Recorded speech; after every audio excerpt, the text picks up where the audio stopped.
Well, good morning. Welcome to Thoughts Can Change Your Life with me, Reverend Wolak. We're here each and every day. Sunday just a little earlier than every other day, but I'm here. I know you're out there too, or you will be, because you can watch me live or you can watch me later. It doesn't matter. Today, I'm going to talk about something so friggin' simple, and yet it's very complex, and yet it actually controls our lives. And the question I'm going to ask is a real simple one. Do you fear change? Do you fear change? And if so, why? Why do we fear change so much? When in fact, change is the only constant in life. And get this, without change, we remain stuck. We don't grow. And yet it's our natural state to become more. It's our natural state to become more. So do you remember, Orlando, do you remember when you were a young boy? Do you remember how you would try anything? You had no fear of things. You would do things just because it looked exciting. I know I did. I had zero fear. I did some really, by my parents' standards, really stupid things. But yet, I just kept getting more and more experience. The experience I got by doing all these new things that were outside the norm that my parents said I should do expanded me. And here's the interesting thing. If I'd only done what my parents wanted me to do, I would have grown up and I would have had exactly their life. And I want you to know, I'm not here to have my parents' life. I'm here to have Lee Wolak's life, just like you're there to have Annette's life, Orlando's life, Rodney's life, Jennifer's life, Jean's life, Jackie's life. You're there to have your own life, and it's unique. And the only way that your life will be unique is embracing the idea of change and approaching it from the unique perspective that only you can. Do you get that?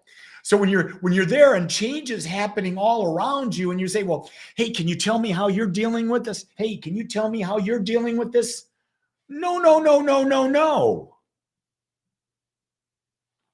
You got to figure out what way you can deal with it because you're unique.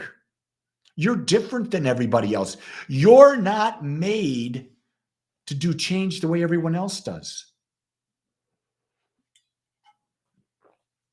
Every day, your body is different. Every moment, your body is different. It's constantly changing. Cells are dying, new cells are being born. In a year, almost all the cells in your body have been replaced at least once. You are not the same person you were when we started this video. The key thing is start to see if you can start to embrace little changes to prepare yourself for bigger changes. B-Lul's out there and he says, it's amazing how connected we are. I was talking about change before I got on this channel notification. Here you are teaching about change. Of course. There's only one mind. And each of us are a microcosm within the macrocosm. And what is known in one part of the macrocosm is known in all parts of the macrocosm. And if you're tuned in, you will know. That's why some people can know what someone is thinking for a little while because they're tapped into that part of the mind. Don't fear that. It's just a change in how you perceive the world.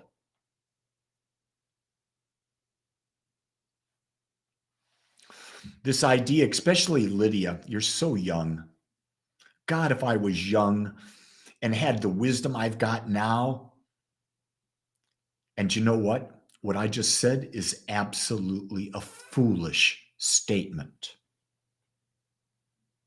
because I was wishing for something that could never be. Do you want to know how young I am? I'm as young as all of you, because in truth, there's only the now. And in the now, we are nothing but points of consciousness, points of awareness, because time does not exist in the now.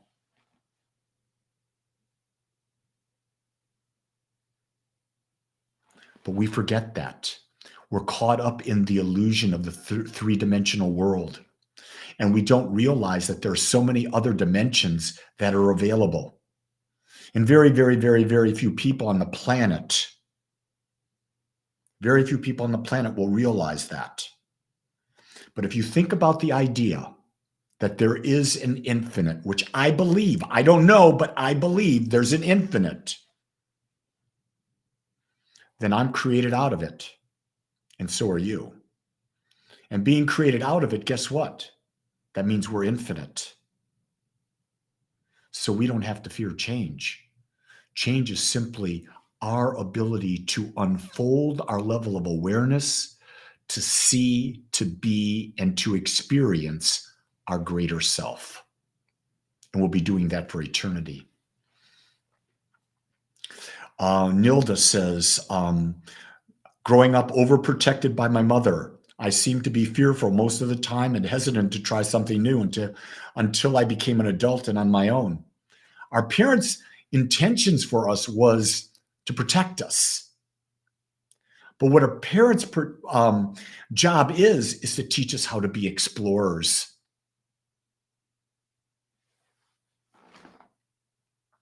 My parents wanted me to be a Catholic priest. So they sent me to the seminary at 15. The interesting thing was that didn't conform me to be what my parents wanted me to be.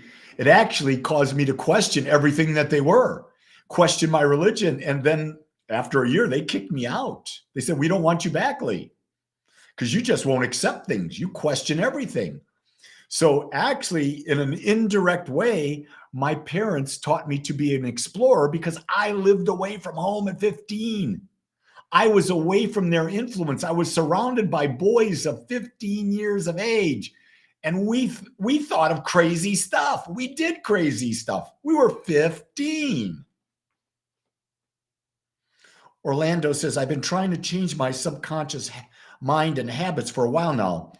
I'm consistent for a few months, then fall back into old habits because change is scary. What's your advice? Start again. Don't give up. I am exactly like you are, Orlando. I've got these habits. I've probably got some habits that I've been working on longer than you. And every once in a while, it's easy to step back. It's easy to step back. And then you just say, okay, wait a second. It's now I can step back into the new habit. And you don't judge yourself. You just step back into the new habit. You become that person again. That's because the ego is powerful in this human realm. And the ego wants to control. It wants to be comfortable. It wants to stay what it thinks is safe. And so you've got to realize that. And don't try to get rid of the ego. Become friends with the ego. So many times, so many psychologists and spiritual people say, we got to go. We got to get rid of the ego. No. The ego is our friend. It's what gives us our experience in life. I don't want to get rid of the ego. I came into this body, into this mind, into this to have experience. I want to control and have greater experiences, but I don't want the ego to lock me in, to be attached to a specific experience and stay stuck in that. So I try to make friends with my ego to the best of my ability.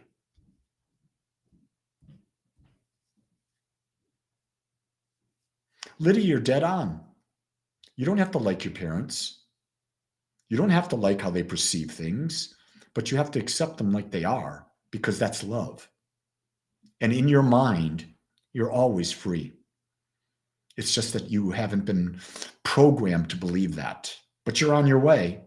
I know you're on the journey because I can see into your eyes. And I know that for everyone here, you're on a journey. You wouldn't be listening to what we're talking about right now if you weren't on an expansive journey. And what you're seeking is to find like brothers and sisters to be on this journey with. That's why I do this.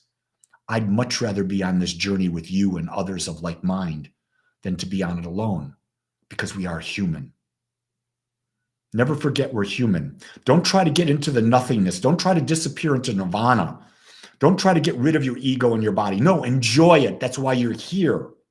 Fully experience everything. But realize it's just an experience. It's not who you are. With that, I want to suggest you embrace the change that's happening, because it's only going to get faster. And if no one tells you today, no, I will. I love you because I accept you just like you are. Do me a favor. Accept yourself too. Until tomorrow, or later today, because I'll do a Sunday service at 10:30 my time. You create a great day. Until then, aloha.